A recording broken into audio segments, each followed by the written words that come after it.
Bismillahirrahmanirrahim. Welcome back to Financial Management again. Before starting today's lecture, I would like to give you an overview of what we studied in the last lecture. So, the summary: in the last lecture, we did financial forecasting and financial planning. Financial forecasting, मैं last lecture में आपको ये इस बात पे हमारा focus था कि फाइनेंस में हमेशा हमें फोरकास्टिंग करने की ज़रूरत पेश आती है, इसलिए कि फाइनेंस में हमेशा हमारे पास नए फाइनेंशियल मैनेजमेंट में हमेशा हमारे पास नए प्रोजेक्ट्स आते हैं जिनको हमने देखना होता है कि फ्यूचर में इनकी सेल्स कितनी होंगी, इनकी सेल्स कितनी होंगी, हमारी कॉस्ट उस पर कितनी आती है, ताकि हम रीजनेबल नंबर्स जज कर सकें जिनकी बेसिस पे डिसीजन मेकिंग हो सके. So financial forecasting is a very important part in that sense कि हमें फोरकास्ट करना पड़ेगा बहुत कुछ. ऑब्वियसली कई प्रोजेक्ट्स में हमारे पास सेल्स के नंबर्स भी नहीं होते, हमें सेल्स के नंबर्स भी फोरकास्ट करने पड़ते हैं और उसके लिए फाइनेंशियल प्लानिंग सारी देखनी पड़ती है कि अगर हमारी इतनी सेल्स होंगी तो हमें कितने एसेट्स दरकार होंगे, हमारी सेल्स इंक्रीज़ हो रही हैं तो एसेट्स किस तरह बढ़ेंगे, एक्सपेंसेस किस तरह बढ़ेंगे. तो ये सब चीज़ें हम financial forecasting and financial planning में देखते हैं. उसके बाद हमने सेल्स वाला मेथड भी देखा था, we take percentage of sales for everything, और जो सेल्स की परसेंटेज के मुताबिक हम एसेट के, अगर सेल्स इतनी बढ़ी तो एसेट्स कितने बढ़ेंगे. सामने एक पूरा मैंने आपको pro forma balance sheets, profit and loss accounts बना के दिखाए थे, जो एनालिसिस अब आप किसी भी नए प्रोडक्ट की लॉन्च के लिए, किसी भी नए जॉइंट वेंचर के लॉन्च के लिए, किसी भी ऐसी चीज़ के लिए फाइनेंसिंग प्रेडिक्शन के लिए इस्तेमाल कर सकते हैं जो भी आप फ्यूचर में करना चाहते हैं. यहाँ पे एक बात का सिर्फ ख्याल रखना है कि जब आप फाइनेंशियल फोरकास्टिंग करते हैं तो नंबर्स आपने वो लेने जो आपको ठीक लग रहे हो. कई दफ़ा ऐसा होता है कि आप सिर्फ नंबर्स ले लेते हैं अपनी एजम्पशंस पे जो रियलिटी से इतने क्लोज नहीं होती. सो जो भी अगर आप सेल्स में, मैंने एक एग्जांपल लास्ट टाइम आपको फ्यू एग्जांपल्स भी कोट की थी, अभी मैं फिर दोबारा से बताना चाहता हूँ कि अगर आपने सेल्स की एग्जांपल लेनी है कि आप एक नया प्रोडक्ट लॉन्च कर रहे हैं और आप देखना चाहते हैं, आप प्रोजेक्ट करना चाहते हैं कि इसकी सेल्स कितनी होगी, तो आप अपने उससे मिलते जुलते जो आपकी कंपनी ने पहले प्रोजेक्ट लॉन्च किए हैं उनकी बेसिस पे नंबर्स लें, ताकि वो नंबर्स थोड़े से रोबस्ट हों, ताकि आपके पास जो आपके नंबर्स के पीछे कुछ ना कुछ एक रोबस्टनेस हो कि वो नंबर्स आपने क्यों ऐसे लिए. अगर आपने ऐसा कोई प्रोडक्ट लॉन्च नहीं किया, ऐसी कोई चीज़ लॉन्च नहीं, तो अपनी इंडस्ट्री में देखें कि इंडस्ट्री में अगर ऐसी चीज़ पहले से कुछ हुई है तो उनके नंबर्स क्या हैं, मार्केट में उनकी सेल्स कितनी हुई और क्या उनके एक्सपेंसेस आ रहे हैं और क्या सब चीज़ें हो रही हैं. सो रिमेंबर, अगर आपको कोई चीज़ ठीक लग रही है और वो it's not backed by the data, it's not backed by some evidence, then it doesn't make any sense. So prediction, financial forecasting और प्रेडिक्शन में यही फ़र्क है कि प्रेडिक्शन सिर्फ हम करते हैं विदाउट एनी एविडेंस कि ऐसा हो जाएगा, ऐसा होगा, लेकिन फाइनेंशियल फोरकास्टिंग में you have to rely on data, you have to rely on your previous experiences, you have to rely on information from your industry to make to do robust financial forecasting. Moving on to today's lecture, present value and discounting. आज हम present value and discounting देखेंगे. Last time हमने कुछ चीज़ें हमने सिर्फ finance शुरू कर दिए थे, और आज today will be the core finance lecture on present value and discounting. Let me just start and you will understand what I am talking about. सबसे पहले लर्निंग ऑब्जेक्टिव्स देख लेते हैं आज के लेक्चर के. After studying this lecture you would be able to have a better understanding of the following. Number 1, present value and discounting. Present value. Number 2, discounting. The topics of this lecture are covered in the chapter 6 of our textbook called Financial Management Theory and Practice by Eugene F. Brigham and Louis C. Gabinski. So, if you need more details, you can get hold of this book and find out everything in this book. आपको जो भी हम topics अभी आज discuss करें आपको इस book में मिल जाएंगे. और इसके अलावा अगर आपके पास कोई और फाइनेंशियल मैनेजमेंट की अच्छी बुक है तो present value and discounting is discussed in almost in every book of financial management. So अगर आपको ये बुक नहीं भी मिलती तो try to find another any good financial management book and you will find out about present value and discounting. इसके अलावा internet पे भी बहुत अच्छे रिसोर्सेज अवेलेबल हैं प्रेजेंट वैल्यू डिस्काउंटिंग पे, आप वो भी इस्तेमाल कर सकते हैं अपनी सहूलत के मुताबिक. Objectives of present value. The objective of calculating the present value is to translate the future cash flows into the present terms. The basic principle is to compare apples with apples. देखें इसके बारे में थोड़ा सा हम पहले भी देख चुके हैं कि बेसिकली हमारे पास कई दफ़ा ऐसा होता है, कई प्रोजेक्ट्स ऐसे होते हैं जिनकी जो हमारे पास अभी हमने इन्वेस्टमेंट करनी होती है और हमें फ्यूचर में उनसे रिटर्न मिलना होता है, फ्यूचर में हमें रिटर्न मिलता है। कोई भी प्रोजेक्ट देख लें, अगर आप एक नई फैक्ट्री खोलना चाहते हैं तो उसके लिए भी इन्वेस्टमेंट आज करनी पड़ेगी और आपको जो रिटर्न मिलेगा वो सारा फ्यूचर में मिलेगा। हो सकता है कि 1 साल तक आपको कुछ रिटर्न ना मिले और 1 साल के बाद आपको रिटर्न मिलना शुरू हो, 2 साल के बाद मिलना शुरू हो, 3 साल के बाद मिलना शुरू हो, 10 साल आपको रिटर्न मिले और 10 साल के बाद वो आपकी इन्वेस्टमेंट खत्म हो जाए। तो फिर आप उन सबको कंपेयर कैसे करेंगे? जो कैश फ्लोज फ्यूचर में आ रही हैं उसको कैसे कंपेयर करेंगे आज की कैश फ्लोज के साथ? For instance, if you have rupees 10 in your pocket today and then you have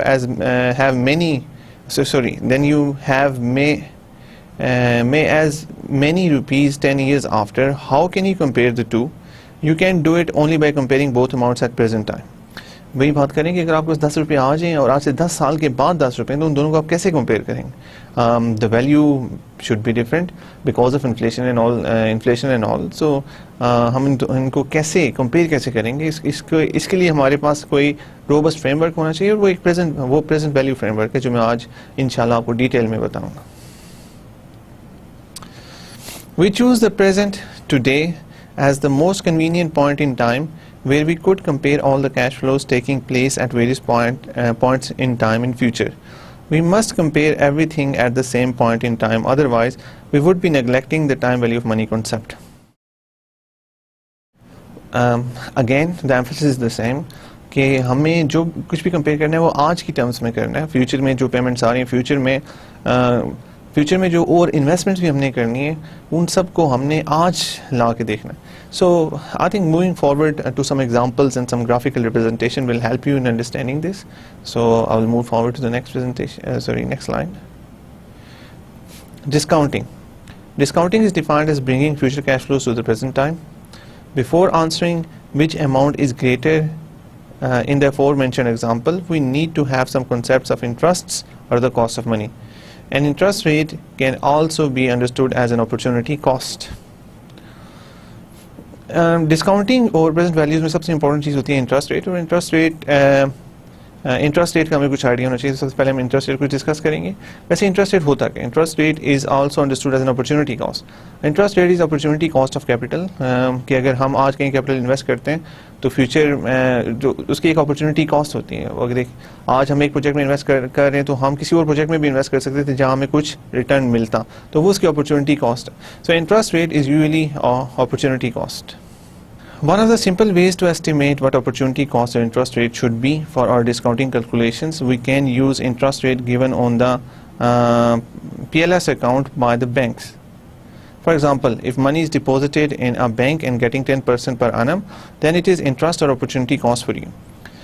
देखिए, अपॉर्चुनिटी कॉस्ट को इस तरह से अंडरस्टैंड करेंगे। अगर हम किसी भी प्रोजेक्ट में इन्वेस्ट करना चाहते हैं, अगर हम किसी भी प्रोजेक्ट में इन्वेस्ट करना चाहते हैं तो हमें ये सोचना है कि अगर हम यहाँ पे इन्वेस्ट ना करते तो किस चीज़ में करते हैं। ऑब्वियसली देखें, मोस्टली हम लोग पैसे अपने बैंक में रखते हैं या फिर कोई बिजनेस के पास ज़्यादा पैसा तो उनको सेफ एसेट्स में रखने की कोशिश करेंगे। Banks are considered to be safe. और हम ये देखते हैं कि अगर मैंने इस प्रोजेक्ट में इन्वेस्ट ना किया तो ना होता तो मेरा पैसा बैंक में पड़ा होता, और बैंक हमें कितना इंटरेस्ट रेट दे रहा है? 10%। सो ऑब्वियसली जो हमारा जिस प्रोजेक्ट में हम इन्वेस्ट करना चाह रहे हैं वो हमें अगर 10% से ज़्यादा देगा तो तब ही हम इसमें इन्वेस्टमेंट करेंगे, otherwise there is no point taking your money out of the bank and investing in that project.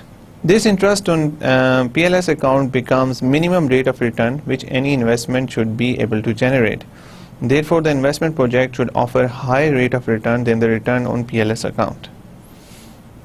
As I just discussed कि जो भी हमारा प्रोजेक्ट इन्वेस्टमेंट प्रोजेक्ट होगा उस पर जो हमें रिटर्न मिलना चाहिए वो बैंक जो रिटर्न दे रहा है उससे ज़्यादा होना चाहिए, otherwise there is no point taking the money out of the bank and investing in that project. Because whenever you invest in a project there is some uncertainty associated with it. अगर हम कोई भी नया project launch करेंगे, नया product launch करेंगे या कोई भी इन्वेस्टमेंट करेंगे तो there is some uncertainty कि आपकी रकम डूब भी सकती है, बिकॉज उसमें बहुत सारे ऐसे फैक्टर्स हैं जो अक्सर हम कंट्रोल करने की कोशिश करते हैं, हमारे कंट्रोल में नहीं होते। वी ट्राई आवर बेस्ट, लेकिन कई दफ़ा बड़ी बड़ी अच्छी कंपनीज के प्रोजेक्ट्स और प्रोडक्ट्स फेल भी हो जाते हैं। तो सेफ ऑप्शन ये है कि आपके जो पैसे हैं वो अपने बैंक में रखें, लेकिन बैंक में फिर रिटर्न आपको कम मिल रहा है। 10% अगर आपको रिटर्न मिल रहा है तो inflation is about 10% in Pakistan as well, तो in real terms you are not making anything. अगर आप इन रियल टर्म्स कुछ बनाना चाहते हैं तो you have to take some risk, and इस बात पे मैंने लास्ट टाइम भी फोकस किया था। Risk is not a negative, completely negative thing. और मैंने आपको चाइनीज़ डेफिनेशन बताई थी कि चाइनीज़ में रिस्क के लिए दो अल्फाज यूज़ होते हैं, और एक लफ्ज़ का मतलब होता है अपॉर्चुनिटी और दूसरे लफ्ज़ का मतलब होता है थ्रेट। थ्रेट से मुराद है कि आप अपनी सारी वैल्यू लूज़ भी कर सकते हैं। अपॉर्चुनिटी से मुराद है कि अगर आप ज़्यादा रिस्क लेते हैं तो ज़्यादा रिटर्न भी बना सकते हैं। रिटर्न अब रिस्क लेते हैं तो आपको रिटर्न भी ज़्यादा मिलेगा। सो इस कॉन्टेक्स्ट में आपसे मैंने लास्ट टाइम बात की थी, और फ्यूचर में जब हम रिस्क एंड रिटर्न्स को डिटेल में देखेंगे तो बाकी भी मैं आपको इंशाल्लाह डिटेल में इसके बारे में बताऊँगा। Now let's see the answer of the question that rupees 105 will be more 1 year later or rupees 100 today. And for this we need interest or opportunity cost. It is important to understand why interest rate is called an opportunity cost, because opportunity cost essentially means the cost of taking up one option while sacrificing the other. आज 100 रुपये और उसको हम compare करना चाहते हैं 105 रुपये, एक जो हमें 1 साल के बाद मिलना है। So how would we compare these two values? That's the question कि अगर हमें 1 साल के बाद 105 रुपये मिल रहा है और आज हमें 100 रुपये मिल रहा है, अगर आपको दो ऑप्शंस दी जाए, आपसे कहा जाए कि आप अगर अभी हमसे कुछ रकम लेना चाहते हैं तो आपको कोई रिटर्न मिलना है किसी कंपनी से कुछ ऐसा, वो आपको ऑफर करती है कि अभी अगर आपको रिटर्न चाहिए तो अभी आपको हम 100 रुपया दे देंगे, और अगर आप 1 साल वेट करते हैं तो हम आपको 105 रुपये देंगे। सो आपको ये एनालिसिस करना है कि आप 100 रुपया लेना चाहेंगे अभी या 105 रुपये लेना चाहेंगे। What would be better for you? अब ये डिसीजन किस बेसिस पे होना चाहिए? कुछ लोगों को ह्यूमंस आर इम्पेशेंट, और we always go for we always prefer कि हमें चीज़ें अभी मिल जाएं बजाय इसके कि फ्यूचर में मिलें। काफ़ी लोग इसलिए कोशिश ये करते हैं कि जितनी जल्दी वो चीज़ मिले उतना बेहतर। लेकिन एक पॉइंट ऐसा आता है जब हम देखते हैं कि हमें थोड़ा वेट तो करना पड़ा, लेकिन जो रिटर्न मिल रहा है वो ज़्यादा है। तो वो कितना ज़्यादा होना चाहिए कि आप इंडिफरेंट हो जाएं दोनों चीज़ों में, ये चीज़ हम देखना चाहते हैं यहाँ पे। सो यहाँ पे again it is important to understand why interest rate is called opportunity cost. Opportunity cost इसलिए कहा जाता है कि बिकॉज अपॉर्चुनिटी क्या होती है? अपॉर्चुनिटी आपके लिए एक अपॉर्चुनिटी कोई चीज़ करने की, मतलब आपके पास एक बिजनेस अपॉर्चुनिटी, आपके पास एक प्रोडक्ट लॉन्चिंग अपॉर्चुनिटी है कि आप कुछ कर सकते हैं जो आप कुछ कर सकते हैं जो जिससे आपकी कंपनी को फ़ायदा हो सकता है, जिसके आपको फ़ायदा हो सकता है, that is called an opportunity. तो जब भी हम कोई अपॉर्चुनिटी कॉस्ट क्या होगी? अगर हम एक अपॉर्चुनिटी को वेल कर लेते हैं तो ऑब्वियसली हम किसी दूसरी अपॉर्चुनिटी जो सेकंड बेस्ट अपॉर्चुनिटी होगी उसको रिजेक्ट कर रहे होंगे। तो इसलिए अपॉर्चुनिटी कॉस्ट कहा जाता है इंटरेस्ट रेट्स को। Opportunity cost essentially means the cost of taking up one option while sacrificing the other.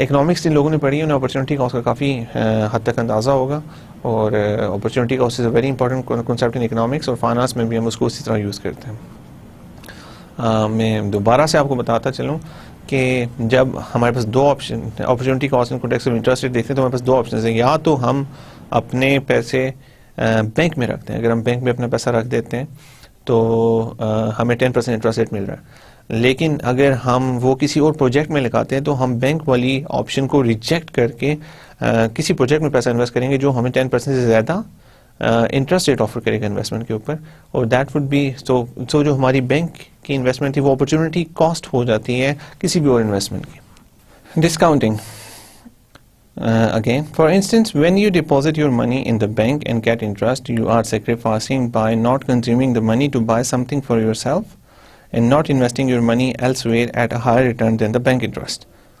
So हम ये जैसा कि हम बात करते हैं कि देखें जब आप डिपॉजिट करते हैं अपने पैसे बैंक में और आपको इंटरेस्ट रेट मिलता है तो आप कुछ सेक्रीफाइस कर देते हैं। हम पहले में बात करते हैं कि आप किसी प्रोजेक्ट में इन्वेस्ट करते हैं तो आप बैंक के रेट को सेक्रीफाइस करते हैं। Now I am talking about when you deposit your money in the bank, जब किसी बैंक में आप पैसा इन्वेस्ट करेंगे, जब आपका पैसा बैंक में इन्वेस्ट हुआ हुआ है और आपको इंटरेस्ट रेट मिल रहा है, you are sacrificing by not consuming the money to buy something for yourself. आप सेक्रीफाइस कर रहे होते हैं, आपकी पहली सेक्रीफाइस ये कि आप वो पैसा स्पेंड कर सकते हैं बाहर जाके to buy something for yourself, अपने लिए कुछ बाय कर सकते हैं, and not investing your money elsewhere at a higher return than the bank interest. जो आपको बैंक इंटरेस्ट ऑफर कर रहा है उससे ज़्यादा इंटरेस्ट आपको बाहर मिल सकता है, आप उस अपॉर्चुनिटी को छोड़ें, अपना पैसा बैंक में रखें। सो अपॉर्चुनिटी कॉस्ट हर चीज़ की होती है। अगर आपने बैंक में पैसा रखा है तो उसकी भी एक अपॉर्चुनिटी कॉस्ट है, अगर आपने कोई इन्वेस्टमेंट की है तो उसकी भी एक अपॉर्चुनिटी कॉस्ट है। So opportunity cost give you perspective उन थिंग्स कि आपकी अपॉर्चुनिटी, आपने जो अपॉर्चुनिटी अवेल की, इसकी अपॉर्चुनिटी कॉस्ट क्या है। So in discounting we see that in these terms. Usually, when an investment option is taken up, investors forego the option of depositing the money in a bank account and earn interest on that. The opportunity lost in this case is the opportunity cost. Now the question is that what kind of interest rate should we use? There are many interest rates quoted in the schedules of bank, but for discounting the most commonly used rate is the nominal interest rate or APR. अब यहाँ पे में बात का जो main point था वो ये था कि हम कौन सा इंटरेस्ट रेट यूज़ करें यहाँ पे डिस्काउंट करने के लिए। ऑब्वियसली हमने लास्ट टाइम मैंने आपसे डिस्कस किया था कि हमने फ्यूचर वैल्यूज़ डिस्कस की थी कि अगर हमारे पास आज एक रकम पड़ी हुई है, हमने मुख्तलिफ किस्म के इंटरेस्ट रेट्स देखे थे कि कंपाउंड इंटरेस्ट क्या होता है, कंटिन्यूसली कंपाउंड इंटरेस्ट रेट क्या होता है। उसी तरह आज हम देखेंगे कि अगर हमारे पास फ्यूचर में कुछ रकम आती है तो उसको हम इंटरेस्ट रेट के ऊपर डिस्काउंट करके आज लेके आते हैं, वापस लेके आते हैं। I will discuss an example with you, graphical representation, जिसमें सब कुछ काफ़ी क्लियर हो जाएगा। लेकिन इंपॉर्टेंट चीज़ ये है कि इसमें इंटरेस्ट रेट कौन सा यूज़ किया जाए। इंटरेस्ट रेट तो बहुत सारे अवेलेबल होते हैं, काफ़ी किस्म के इंटरेस्ट रेट अवेलेबल हैं, तो हम कौन सा इंटरेस्ट रेट यूज़ करें। यहाँ पे मैं दोबारा बता दूँ, there are many interest rates quoted in the schedules of bank but for discounting the most commonly use rate is the nominal interest rate और APR। लेकिन डिस्काउंटिंग में हम नॉमिनल इंटरेस्ट रेट यूज़ करें। नॉमिनल इंटरेस्ट रेट से मुराद है कि जो इंटरेस्ट रेट जिसके अंदर इन्फ्लेशन, जिसमें से हम इन्फ्लेशन माइनस नहीं करते, जो नॉमिनल इंटरेस्ट रेट होता है, जो हमें नॉर्मली बैंक का इंटरेस्ट रेट ईजिली अवेलेबल हर जगह पे होता है। Interest rates for discounting calculations. Nominal or APR interest rate is INOM. It is usually published in newspapers. Annual nominal interest rate is quoted for 1 year by credit card companies and leasing companies because it understates the actual or effective interest you have to pay. These companies want to create an impression that the interest charged by them is the minimum in the market. ये जो interest rate जिसकी मैं बात कर रहा हूँ, ये हमारा यूजली सेंट्रल बैंक सेट करता है इंटरेस्ट रेट, और ये न्यूज़पेपर्स में वाइडली अवेलेबल होता है। अगर आप किसी भी न्यूज़पेपर के फाइनेंशियल पेजेस देखेंगे तो आपको पता चल जाएगा कि आजकल क्या इंटरेस्ट रेट चल रहा है, जो सेंट्रल बैंक हमारा सेट करता है। क्या interest rate, state bank of Pakistan sets interest rate. Interest rates की भी अगर आप मैक्रो इकनॉमिक्स देखेंगे तो इंटरेस्ट रेट्स की भी एक पूरी इकनॉमिक्स है जिसमें कि उनको कैसे सेट किया जाता है, उसके क्या मकसद होते हैं, क्या चीज़ें होती हैं, ये सब चीज़ें हम मैक्रो इकनॉमिक्स में देखते हैं। और अगर आप इसके बारे में कुछ और जानना चाहते हैं तो आप मैक्रो इकनॉमिक्स देखें and you will find out a lot about this. लेकिन ये याद रखें कि हम वो इंटरेस्ट रेट यूज़ करेंगे 1 ईयर नॉमिनल इंटरेस्ट रेट जो न्यूज़पेपर्स कोट करते हैं वो हम यूज़ करेंगे फॉर डिस्काउंटिंग पर्पसेस। यहाँ पे एक और मैं आपको बात बता चलूँ कि credit card companies and leasing companies की मैंने बात यहाँ पे आई है। क्रेडिट कार्ड कंपनीज के जो इंटरेस्ट रेट होते हैं वो ऑब्वियसली अगर क्रेडिट कार्ड कंपनीज वो वाले इंटरेस्ट रेट चार्ज करेंगे जो सेंट्रल बैंक सेट करता है तो they will not make any money because वो इन्फ्लेशन से कुछ इतने ज़्यादा हाई नहीं होते। एंड अगर आप क्रेडिट कार्ड अगर आप क्रेडिट कार्ड के लिए अप्लाई करते हैं, क्रेडिट कार्ड पे आपको मिलता है तो उसके इंटरेस्ट रेट फिनोमिनली हाई होते हैं। पाकिस्तान में क्रेडिट कार्ड्स के रेट और पर्सनल लोन्स के रेट मोस्टली मोर देन 20% है। कंसिडरिंग कि हमारी इन्फ्लेशन 10% है तो that is a lot more money.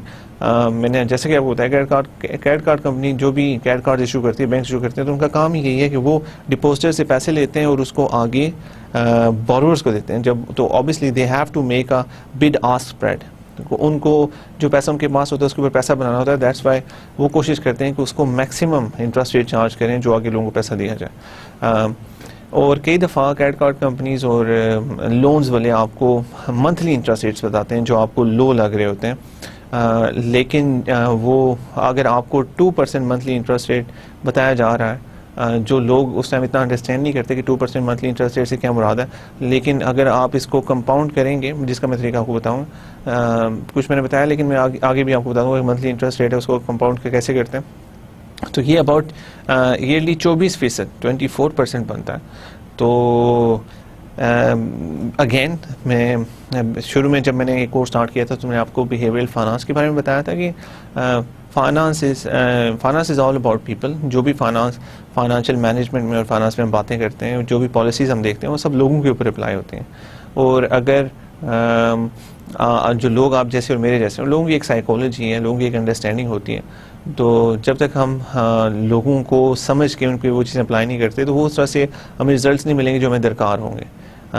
So basically ये कंपनीज वो सारे कॉन्सेप्ट्स यूज़ कर रही हैं, क्योंकि आप देखें अगर आपको कोई कहता है कि आपको 2% मंथली इंटरेस्ट रेट देना पड़ेगा तो आपको बहुत कम लगता है कि आप कहते हैं ओके दैट्स फाइन। लेकिन अगर आपको आके कहता है कि आपको लोन तो मिलेगा लेकिन आपको 24% साल का देना पड़ेगा, तो 24 आपको बहुत बड़ा नंबर लगता है, 2 बहुत छोटा नंबर लगता है कंपैरेटिवली। सो इसलिए ये कंपनीज अक्सर ऐसी चीज़ें मैनिपुलेट करती हैं और लोगों को इसके बारे में इतना सोचते नहीं हैं, लेकिन इससे इफेक्ट बड़े होते हैं। हम 2% इंटरेस्ट रेट पे 2% मंथली सोच के ले लेते हैं, लेकिन जब बाद में हमें पेमेंट्स करना पड़ती हैं तब हम फिगर आउट करते हैं कि ये काफ़ी ज़्यादा पैसे बन रहे हैं। सो इस तरह की मैनिपुलेशन बिजनेसेस में काफ़ी कॉमन है और बैंकिंग इंडस्ट्री में भी ऐसी काफ़ी चीज़ें होती हैं। और you as a financial manager should be very aware about all these things. आपको पता होना चाहिए और inshallah after you do this course you will be very equipped to do all these kind of analysis. Interest rate for discounting calculations. Periodic interest rate is I per periodic interest rate is used in financial management for discounting in present value calculations. It is defined as I nominal interest rate divided by month, where m is number of time compounding takes place in 1 year, that is if semi-annual compounding m is equal to 2. यहाँ पे सिर्फ हम ये देख रहे हैं कि अगर हम डिस्काउंटिंग एक से ज़्यादा दफ़ा कर रहे हैं तो हम इसको डिवाइड कर लेंगे by the number of months. तो जैसे कि मैं यहाँ पे भी divide by number of months करूँगा, अगर 2 दफ़ा साल में सेमी एनुअल कंपाउंडिंग है तो m is equal to 2। Effective interest rate, It is very useful to compare securities and investments with different life or compounding cycles, but not used for discounting in present values. Effective interest rate वो interest rate होता है जो हमें पे करना होता है। So basically nominal interest rate को अगर हम अगर हमें कोई नॉमिनल इंटरेस्ट रेट दिया जाता है तो हम उसको इफेक्टिव इंटरेस्ट रेट में कन्वर्ट कर सकते हैं बड़ी आसानी से। I effective is equal to 1 plus I norm divided by m raised to power m minus 1, where m is number of times compounding takes place in 1 year, the compounding cycle. The shorter the compounding cycle, the more frequently the money compounded and the faster the money grows. So इससे हमें ये पता चल जाएगा कि एक हमारे पास अगर एक नॉमिनल इंटरेस्ट रेट है तो वो अगर कंपाउंड हो रहा है तो हमारे पास इफेक्टिव इंटरेस्ट रेट क्या आ रहा है। सो use this equation to find out effective interest rates. But we will not use effective interest rates in our analysis. अभी हम यूज़ नहीं करेंगे डिस्काउंटिंग के लिए और इन सब चीज़ों के लिए हम नॉमिनल इंटरेस्ट रेट यूज़ करेंगे जो मैंने आपको पहले बताया। Coming back to our earlier example where we are trying to figure out whether or not rupees 100 for today of today are worth more than 105 a year after, while the periodic interest rate is 10% per annum. The interest rate used here would be nominal interest rate, that is 10%. Right, so think for a minute, आपको क्या लगता है अगर interest rate 10% है, 10% interest rate है जो हमारे newspapers coat करें, जो मैं नॉमिनल इंटरेस्ट रेट अभी आज हमें पता चलता है कि इंटरेस्ट रेट 10% है। हम कंपेयर करना चाहते हैं आपको 100 रुपया आज मिल सकता है या 105 रुपया आज से 1 साल के बाद। सो आपको क्या लगता है कौन सी इन प्रेजेंट वैल्यू टर्म्स के अगर हम दोनों का कंपेरिजन आज करके देखते हैं, अगर हम 105 रुपये को आज ला के देखते हैं, उसको कंपेयर करते हैं 100 रुपये से, तो व्हाट डू यू थिंक कि इनमें से कौन सी इनमें से कौन सी वैल्यू ज़्यादा है? 100 रुपीज़ आज के ज़्यादा है या 105 जो मैं 1 साल के बाद मिलने वो ज़्यादा है? Think about it for a minute.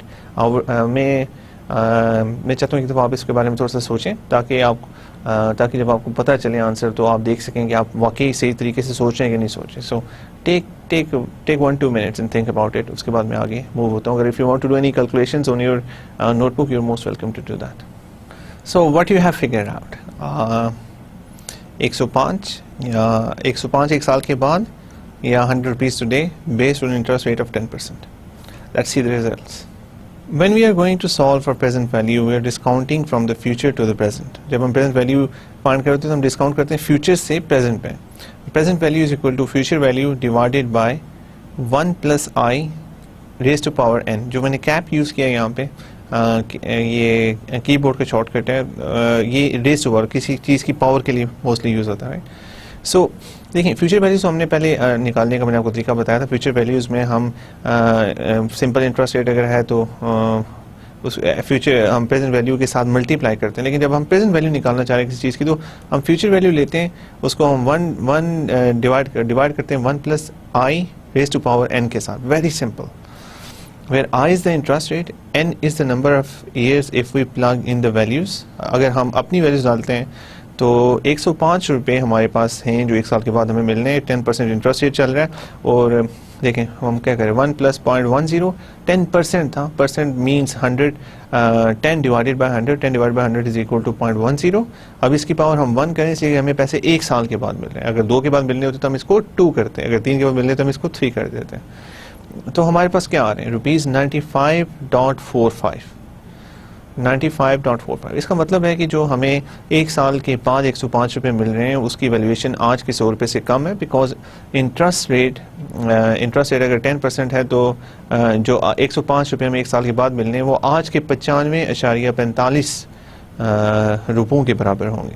So this is very clear. देखिए अब एक हमारे पास पेमेंट एक साल के बाद आनी थी, हम उसको वापस लेके आए, एक साल पीछे लेके आए on the basis of the current interest rate. हमें पता चलता है कि it is not equivalent to 100 rupees today, it is less than 100 rupees.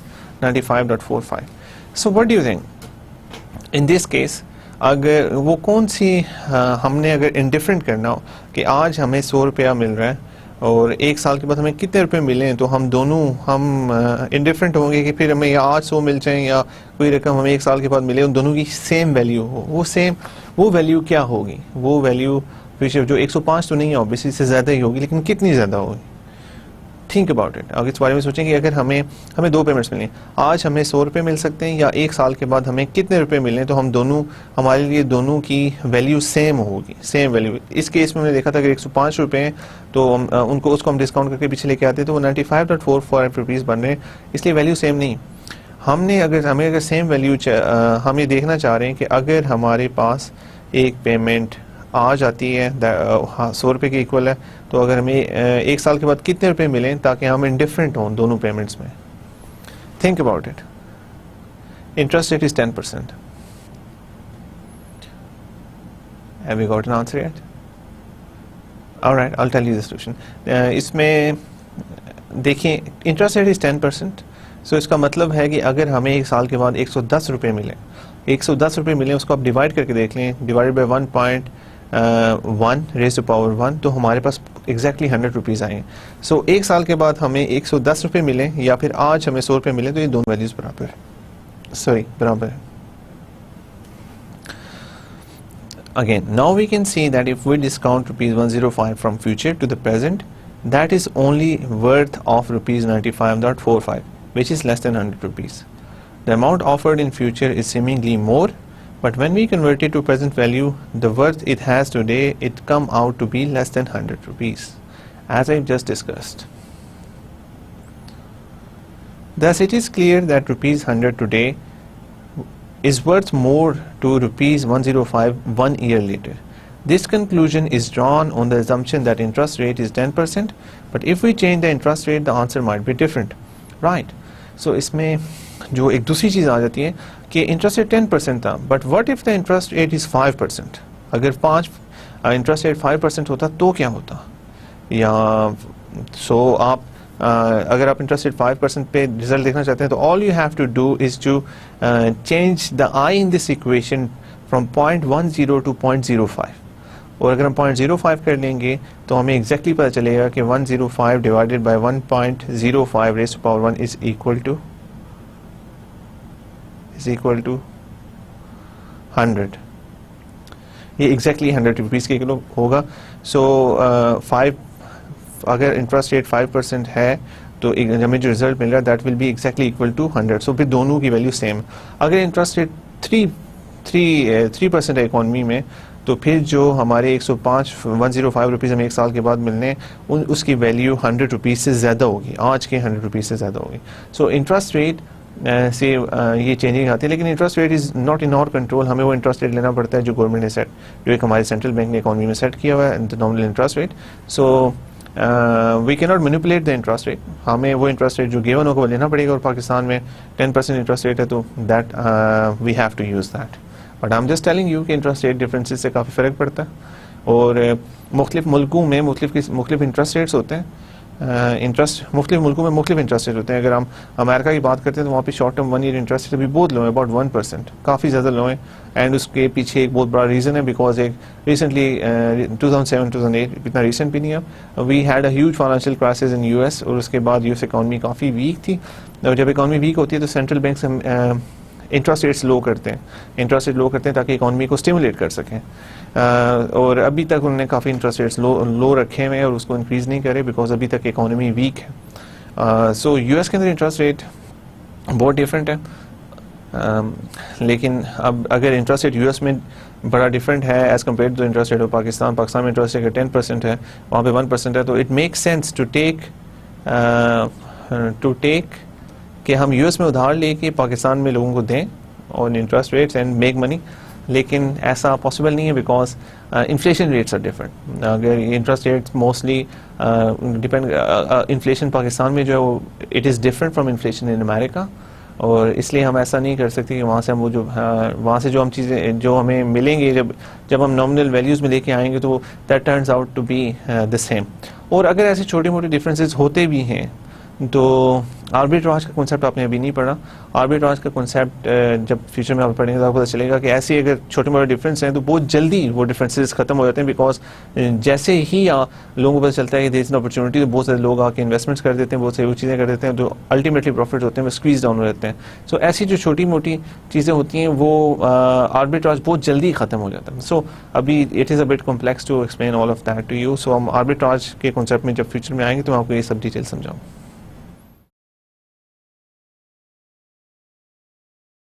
With the help of the following diagram, we can observe the effect of discounting the cash flows. Now the point to understand is that if we discount back this money from 2 years back, we would have only approximately 87 rupees. In other words, if rupees 105 are to be received after 2 years, the present value would be even lesser. So मैंने आपको बताया था कि अगर हम 105 रुपये अगर हमें 2 साल के बाद मिलने हैं, तो फिर इस इक्वेशन में जाके ये जो हमारे पास ये वाली इक्वेशन है, इसमें हमें 1 + i raised to power n है, उसको यहाँ पे पहले जहाँ पे हमने 1 किया इसको 2 करना पड़ेगा. अगर हम 2 करेंगे तो हमारे पास 87, ये 105 रुपये जो हमें मिलने हैं वो 1 साल के बाद नहीं, हमें 2 साल के बाद मिलने हैं. अगर हमें 2 साल के बाद मिलने हैं तो हमारे पास 87 रुपीज़ आज आ जाएंगे, 87 रुपीज़ आज के बराबर होंगे. सो फ्यूचर में जितने दूर से हमें डिस्काउंट करना है उतनी ही वैल्यू कम हो जाएंगे.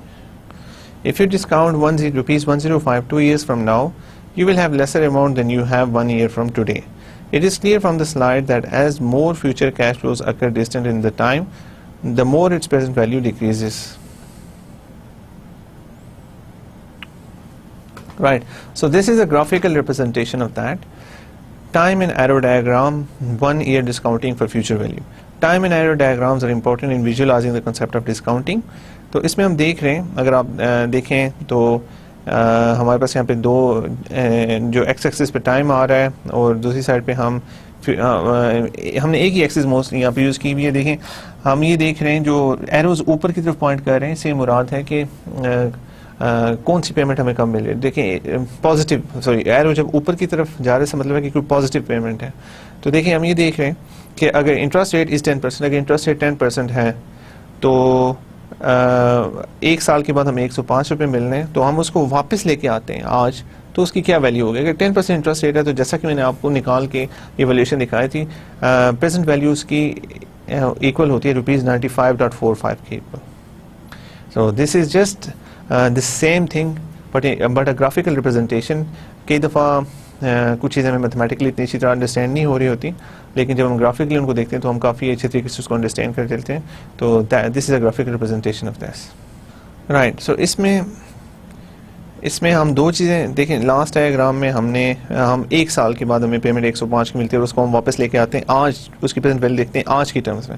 अब जो अगली डायग्राम है इसमें हम देखेंगे कि अगर 105 रुपया, अब यहाँ पे देखें फ्यूचर 105 रुपये हमें 1 साल के बाद मिलने हैं, उसको हम डिस्काउंट करके पीछे ले प्रेजेंट वैल्यू उसकी आज देखते हैं 1 साल के बाद, तो वो that is equal to 95.45 rupees जो हमने कैलकुलेट की थी। लेकिन अगर ये पीरियड बढ़ जाता है, हमें 105 रुपया 2 साल के बाद मिलना है, अगर हमें 2 साल के बाद मिलने हैं तो हम उसको डिस्काउंट करके वापस लेके आते हैं तो उसकी वैल्यू 87 रुपीज़ बनती है। So the longer the discounting period the lesser the money we will get. So and ultimately अगर इन्फ्लेशन रेट आपका इंटरेस्ट रेट 10% है तो आप खुद सोचेंगे अगर यही 105 आज से 30 साल बाद या 20 साल बाद मिलना है तो उसकी वैल्यू, उसकी आज in today's value almost zero होगी। सो ये कॉन्सेप्ट में अभी मैं आपको आगे हम परपेचुइटीज़ देखेंगे, ऐसे इससे मिलती जुलती चीज़ें, उससे आपको काफ़ी अच्छी तरह से आइडिया हो जाएगा what I am talking about. So again, this is a graphical representation. You can have a look again because this really helps to understand the concept. अगर आप पहली दफ़ा प्रेजेंट वैल्यूज़ पढ़ रहे हैं या देख रहे हैं तो हो सकता है कि आपको थोड़ी सी मुश्किल पेश आए, लेकिन एक दफ़ा आप ये फ्रेमवर्क अंडरस्टैंड कर लेंगे तो फिर आप इसके बगैर सोच ही नहीं सकेंगे। फिर आप हमेशा देखेंगे कि मुझे फ्यूचर में कुछ मिल रहा है तो you will always think in terms of present values, आप present values calculate करेंगे and that will give you a very good indication of comparing to cash outflows. Discounting cash flows of a business, investment or a project. Right, देखें हम we're studying discounting and these present values because you are studying financial management. And financial management में you are supposed to make decisions on various projects, on various investments, जिसमें आपको investment आज करनी पड़ेगी लेकिन आपको रिटर्न सारे फ्यूचर में मिलेंगे।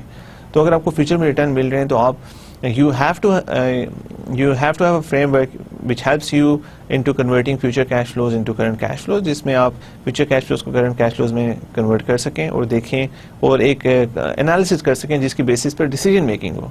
और इन फ्यूचर जब आप किसी फाइनेंशियल ऑर्गेनाइजेशन में, किसी भी ऑर्गेनाइजेशन में एज अ फाइनेंशियल मैनेजर काम करेंगे तो जो आप नंबर्स आपके पास आएंगे वो बहुत बड़े बड़े नंबर्स होंगे। आपने अरबों की इन्वेस्टमेंट्स देखनी होंगी कि आज इतने अरब अगर इन्वेस्ट हो रहा है, फ्यूचर में हमें अगर इतने रिटर्न्स मिल रहे हैं और इतने अरसे के लिए मिल रहे हैं और इतने अरसे के बाद पेमेंट्स मिल रही हैं इतने, तो हम उनको कैसे इकट्ठा करके कंपेयर कैसे करेंगे, और that will be your responsibility.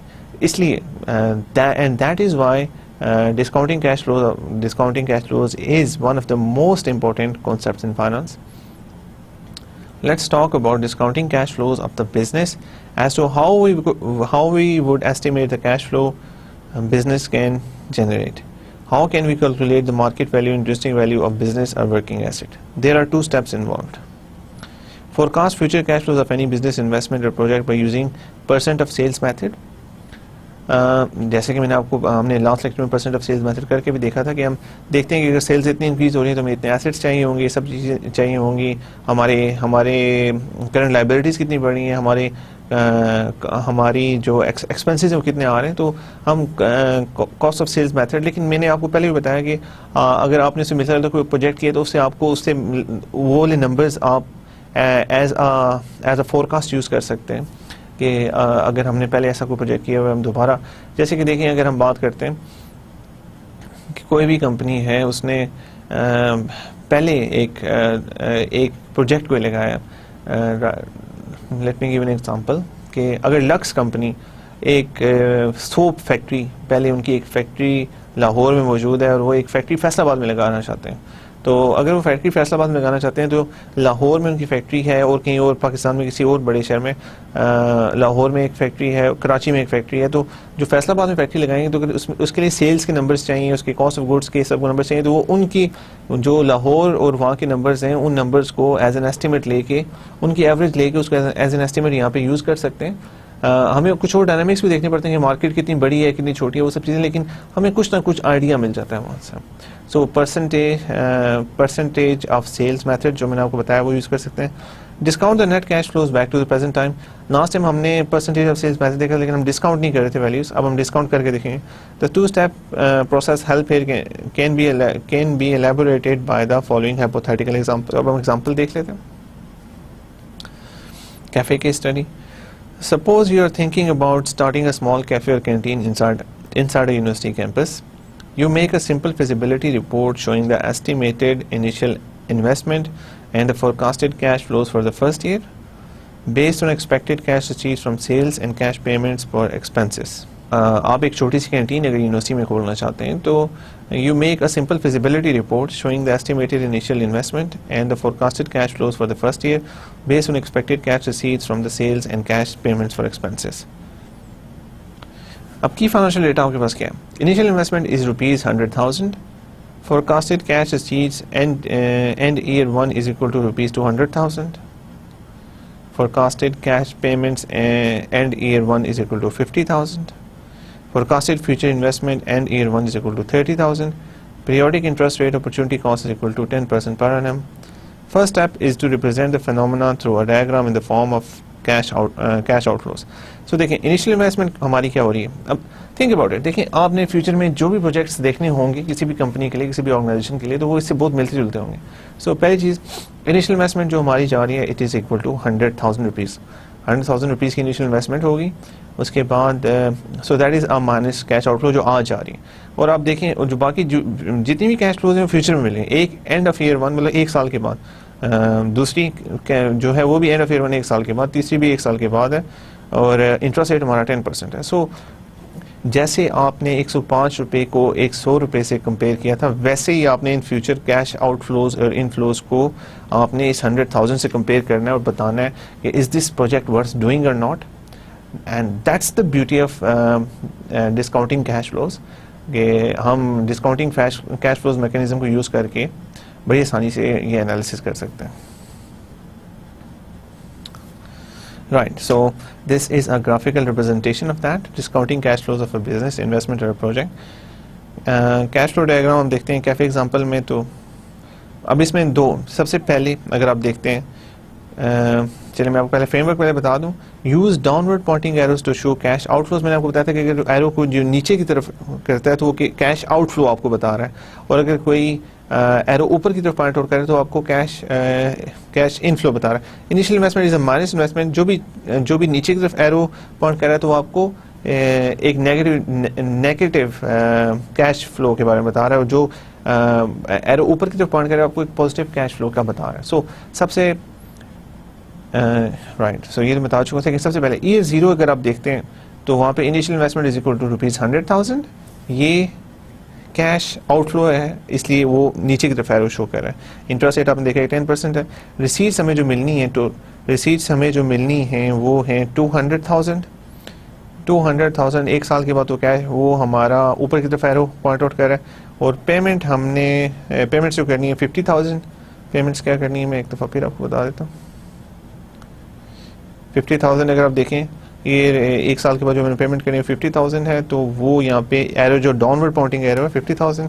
इसके अलावा future investment is equal to ₹30,000. So देखा जाए तो ये टोटल 4 कैश फ्लोज हैं जिनको हमने कंपेयर करना है. और अगर आप देखें तो ये 4 में से 3 कैश फ्लोज 1 साल के बाद आ रही हैं. तो इन तीनों कैश फ्लोज की हमें प्रेजेंट वैल्यू चाहिए होगी. प्रेजेंट वैल्यू अलग अलग हम इनकी निकाल सकते हैं, गठी भी निकाल सकते हैं, बिकॉज तीनों एक ही पॉइंट पे आ रही हैं. लेकिन गठी निकालने में इसलिए प्रॉब्लम होगा थोड़ा सा कि एक पॉजिटिव है और 2 नेगेटिव हैं, तो अलग अलग निकाल लेंगे और हम देख लेंगे. Interest rate is 10%. So the interest rate we have to use in this example is 10%. Let's see कि ये एनालिसिस में आगे हमारे पास क्या आता है. First of all, we can see the initial investment represented by a downward arrow. We have also forecasted the sales 1 year from now, that is ₹200,000. That is the cash inflow for the business and is represented by an upward arrow. Similarly, the expenses and investment cash outflows that we expect in future will be shown by downward arrows. In the diagram, there are 3 arrows. The upward one is showing forecasted cash sales, cash inflow, and the 2 downward arrows show expenses of 50,000 and invest outlay of 30,000 respectively, जैसा कि मैंने आपको पहले बताया. Now the combined effect of the 3 arrows can be represented by a single arrow.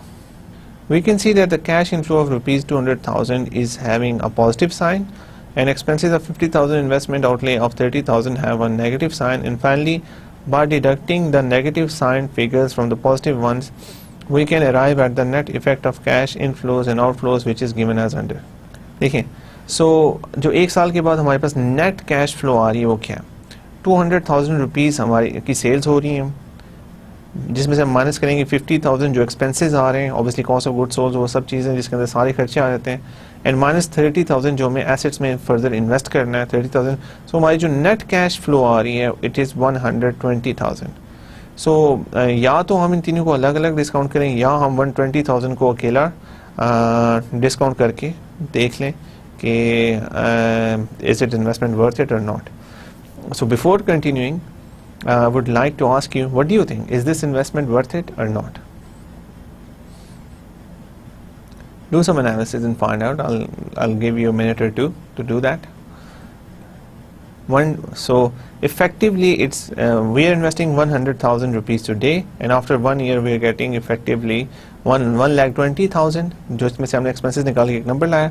अब इसको हमने discount करना है on 10%. What do you think? Is this a good investment or not? Find it out. I'm giving you a minute. Right, so what's your answer?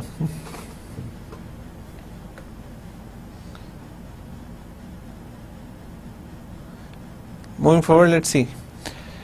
These different arrows can be added or subtracted because they are occurring at the same point of time. देखिए आप अगर आपको problem होती है ये find देखने में कि फ्यूचर में कौन कौन से पॉइंट पे कैश फ्लोज आ रही हैं, तो उनको आप प्लस माइनस ना करें. प्लस या माइनस से वही कैश फ्लोज हो सकती हैं जो एक पॉइंट में आ रही हैं. अगर हम इस केस में देखें तो मैंने 200,000 में से 50,000 और 50,000 और 30,000 इसलिए माइनस किए कि तीनों कैश फ्लोज एक ही पॉइंट पे हो रही हैं. All the three cash flows are happening at the same point in time after 1 year, एक साल के बाद.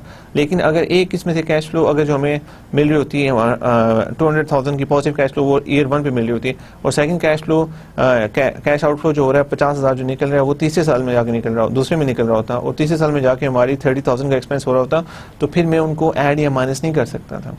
In this case I did that only because they are happening at the same point in time. और I would recommend कि अगर आपको इसमें problem है तो आप सबको कैश फ्लोज को अलग अलग से डिस्काउंट कर लें. लेकिन अगर आप क्लियर डिस्टिंक्शन कर रहे हैं तो फिर it's not an issue. You can add in minus all the cash flows which are happening at the same point in time, और उसके बाद उनको डिस्काउंट कर लें. So these different arrows can be added or subtracted because they are occurring at the same point of time, and rupees 120,000 can be shown by one arrow sign. In order to calculate the present value of 120,000, rate of interest as discount factor should be 10% per year. Right, so this is the simplified diagram जिसमें मैंने आपसे भी देखें simplified cash flow cafe example. Net cash receipts is equal to CF1 is equal to 200,000. जो मैंने आपको बताया था कि जो हम नेट कैश देख लेते हैं, लेकिन ईयर 1 पे सारी कैश फ्लोज हैं, उनमें से हम जो पॉजिटिव कैश फ्लोज है उसमें से नेगेटिव कैश फ्लोज माइनस करें तो हमारे पास क्या आ जाता है? 200,000 minus 50,000 minus 30,000 is equal to rupees 120,000. After combining all the cash flows for year 1 into one net cash flow figure, you are ready to now discount it to the present. अब उसको discount करना है अगर आपने present में, तो ये क्या आ जाता है देख लेते हैं हम. Initial investment is equal present में, सॉरी, सो हमारे पास 1,20,000 रुपया है जो एक साल के बाद हमें मिलना है. उसको हमने कंपेयर करना है उस 1,00,000 रुपये से जो हम आज इन्वेस्ट कर रहे हैं. इंटरेस्ट रेट 10% है. I give you some time to give me your answer whether हमें ये इन्वेस्टमेंट एक्सेप्ट कर लेनी चाहिए या नहीं करनी चाहिए. एंड चलिए हम जाके देख लेते हैं आगे कि what is the result. Calculating the NPV of the cafe business for the first year. Net present value is equal to net present value taking investment outflows into account. Net present value is equal to minus initial investment, obviously जो initial investment किया, plus sum of net cash flows for the each year in future. NP is equal to I naught minus I naught जो initial investment है plus present value of cash flow 1, cash flow 2, cash flow 3, cash flow 4. So net present value, net देखिए present value से पहले हमने देखा net के साथ आया था. net present value हम देखते हैं कि हमारी इन्वेस्टमेंट कितनी हुई है वो माइनस में होगी, और फ्यूचर में हमारे पास कितनी पॉजिटिव कैश फ्लोज आ रही हैं. जब हम उन सबको ऐड करेंगे तो हमारे पास नंबर आएगा. अगर ये नंबर पॉजिटिव है तो फिर project is a good project. If this number is negative then the project is not worth doing. Note that the CF1 means the present value of future net cash flow taking place at the end of year 1. CF is like future value in our interest formulas. Our corresponding cycle is 1 year, so the periodic interest rate is 10%. Present value of net cash flow from year 1 is equal to PVCF1, CF1 divided by 1 plus I raised to power n. So हमारे पास जो value आई थी 1,20,000 divide by 1 plus 0.10 raised to power 1 is equal to 109,000. So 1,09,000. So is this more than our investment or less than our investment? So I think you got the answer. The value of money has shrunk from 120,000 to 109,000 as the concept of time value of the money suggests, and now we are in a position to calculate the net present value of the money. अब net present value calculate करते हैं. I naught plus PVCF1, I naught is equal to minus 100,000 rupees plus 109,000 is equal to rupees 9,000. The net present value of our business after 1 year is positive rupees 9,000, which is a good sign. We will discuss this topic in more detail in capital budgeting. Right. So today we started talking, let me just give you a brief summary of all this today. So आज हमने basically discounting cash flows का सारा process देखा है कि cash flows को कैसे discount किया जाए. अगर हमारे पास फ्यूचर में कैश फ्लोज आती हैं तो उसको हम डिस्काउंट करके कैसे रोबस्ट डिसीजन मेकिंग कर सकते हैं और उनकी बेसिस पे एनालिसिस और सब चीज़ें कैसे हो सकती हैं. सबसे पहले हमने देखा, जैसे कि लास्ट सेक्शन में मैंने आपको बताया था, लास्ट सेक्शन में मैंने देखा था कि फ्यूचर में हमारे पास जो पेमेंट्स, अगर एक सिंपलिस्टिक एनालिसिस किया जाए तो उसमें हम देखते हैं कि फ्यूचर में हमारे पास क्या पेमेंट्स आ रही हैं और उसको हम आज अपनी इन्वेस्टमेंट के साथ कंपेयर करके एक नॉर्मल एनालिसिस करते हैं. तो नॉर्मल एनालिसिस करते हैं, लेकिन उसमें एक इनहेरेंट प्रॉब्लम है. जैसा कि मैंने आपको बताया था, अभी हमने आज के लेक्चर के शुरू में स्टार्ट करके देखा कि अगर आपको एक साल के बाद 105 रुपये मिलने और आपके पास 100 रुपये आ जाए तो आप दोनों को कैसे कंपेयर करेंगे. अगर आप सिर्फ मॉनेटरी टर्म्स में जाते हैं, नॉमिनल टर्म्स में जाते हैं, तो ऑब्वियसली 105 रुपये की वैल्यू 100 से ज़्यादा है. लेकिन अगर हम एक रोबस्ट एनालिसिस करते हैं, एक अच्छा फाइनेंशियल एनालिसिस, तो उसमें हमें देखना पड़ेगा कि हमें उसको डिस्काउंट करना पड़ेगा जो 105 रुपये हमारे पास एक साल के बाद आने वाले हैं आज. सो ये हम करते हैं क्यों? पहले वो देखें कि अगर हमारे पास 100 रुपया आज आ जाता है, अगर मेरे पास सिर्फ सिंपली दो ऑप्शन हैं, 105 रुपये एक साल के बाद और 100 रुपया अभी, तो मैं 100 रुपया ऑप्शन मैं पैसा सबसे पहले देखूँगा कि इंटरेस्ट रेट क्या है. इंटरेस्ट रेट अगर 10% है तो मैं 100 रुपया आज आपसे ले लूँगा और मैं 100 रुपया चूज़ कर लूँगा और अपना 100 रुपया मैं बैंक में रख दूँगा जो मुझे 10% इंटरेस्ट रेट दे रहा है. तो इसका क्या मतलब है? एक साल के बाद जो मेरा 100 रुपया वो इक्वल हो गया होगा 110 रुपीज़ के और 110 रुपीज़, लेकिन जो मुझे एक साल के बाद पेमेंट मिल गया वो 105 रुपीज़ है. तो it makes sense to take 100 rupees today and invest it in a bank जो 10% इंटरेस्ट रेट दे रहा है और एक साल के बाद आपको 105 रुपये मिल जाएंगे. सो दैट्स वाई अगर आपको 105 रुपये मिलते हैं, आपको कंपेयर करने 105 रुपये एक साल के बाद से 100 रुपये आज के से, तो फिर आप हमेशा 100 रुपये चूज़ करेंगे अगर इंटरेस्ट रेट 10% है. सो अगर आपने इन दोनों पेमेंट्स में डिफरेंट होना है, अगर दोनों मैंने आपसे ये भी सवाल पूछा कि कौन सी ऐसी पेमेंट होगी जो आपको एक साल के बाद मिले तो आपके लिए आज के 100 रुपये और एक साल के बाद 110 रुपये की वैल्यू सेम होगी. तो अगर हमारी इकॉनमी में इंटरेस्ट रेट 10% है, देन इट इज़ 110 रुपीज़, 110 रुपये. सो 110 रुपये से ऊपर अगर मुझे कोई वैल्यू मिलती है, कि अगर मैं एक और कंपैरिजन करना है, आज के 100 रुपये इंटरेस्ट रेट अगर 10% है, आज 100 रुपये और एक साल के बाद 115 रुपये, तो मैं डेफिनेटली 115 रुपये की तरफ जाऊंगा. बिकॉज मुझे पता है कि अगर 100 रुपये मैं आज ले लेता हूँ तो मैं किसी बैंक में रख देता हूँ जो रिस्क फ्री अपॉर्चुनिटी है, तो मुझे एक साल के बाद 110 रुपये मिलेंगे. लेकिन अगर वही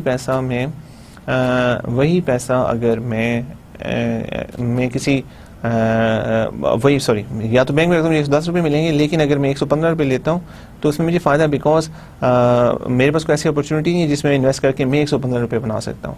और अगर मुझे कोई और 115 ऑफर कर रहा है तो मुझे एक साल के बाद 115 रुपीज़ ले लेने चाहिए. लेकिन इसमें बहुत सारी चीज़ें और भी हैं। आप याद रखें कि 110 रुपये जो आपको मिलने हैं वो विद सर्टेनिटी है। 115 रुपये अगर आपको 100% यकीन है कि आपको मिलेंगे फिर तो अच्छा है, otherwise it's not worth to do it, because some things which look too good to be true are too good to be true. So इस एग्जांपल को एक और कॉन्टेक्स्ट में भी देखा जा सकता है कि अगर इंटरेस्ट रेट मार्केट में 10% है, आपको आज के 100 रुपया आपको 100 रुपया मिल रहा है और फ्यूचर में आपने इसको कंपेयर करना है 110 रुपये से, तो अब दोनों इक्विवेलेंट है। तो दोनों इक्विवेलेंट, आप आज का 100 रुपया अगर 10% इंटरेस्ट रेट है तो एक साल के 110 रुपये के इक्वल है। सो आप अपना या तो पैसा बैंक में रखें और 110 रुपये आपको मिल जाएंगे, या आपके पास कोई अल्टरनेटिव इन्वेस्टमेंट ऑप्शन मौजूद हो, जैसा कि आप किसी बिजनेस में इन्वेस्ट कर सकते हैं। स्टॉक्स, अगर हम इन्वेस्टमेंट क्लास की बात करें कि किसी कंपनी के स्टॉक्स बाय कर सकते हैं और आपको जो स्टॉक्स पे रिटर्न मिल रहा है वो 15% है, then it makes sense to invest in the stocks rather than putting your money in the bank, because उस पर आपको 15% रिटर्न मिल रहा है। सो इस कॉन्सेप्ट को जब ब्रॉडली बिजनेसेस पे लगाया जाता है तो हमें ये हमें बताते हैं, कॉन्सेप्ट हमें बताता है कि बिजनेसेस में भी इन्वेस्टमेंट तो हमें आज करनी पड़ी होती है लेकिन रिटर्न सारा हमें फ्यूचर में मिलना होता है। So it helps us in understanding कि फ्यूचर में आपको अगर फ्यूचर में आपकी कैश आउटफ्लोज इनफ्लोज आ रही हैं तो उसको कैसे आज की टर्म्स में देखा जाए, आज की टर्म में हम प्रेजेंट वैल्यूज़ ला के देखें और बड़े बड़े डिसीजंस कर सकें। आज जो मैंने एग्जांपल एक कैंटीन की यूज़ की है जिसके अंदर हमने देखा कि शुरू में एक इन्वेस्टमेंट हम करते हैं और फ्यूचर में हमारे पास एक देखिए उसमें एक और चीज़ भी आपने देखी कि फ्यूचर में आज अगर हमने एक इन्वेस्टमेंट कर दी, जैसे कैंटीन के बिजनेस में 100,000 इन्वेस्टमेंट की, तो फ्यूचर में हमारे पास पॉजिटिव कैश फ्लोज भी आएंगे और नेगेटिव कैश फ्लोज भी आएंगे। और हमने ये नहीं कि सिर्फ पॉजिटिव कैश फ्लोज को डिस्काउंट करना है, we have to discount negative cash flows to the present as well.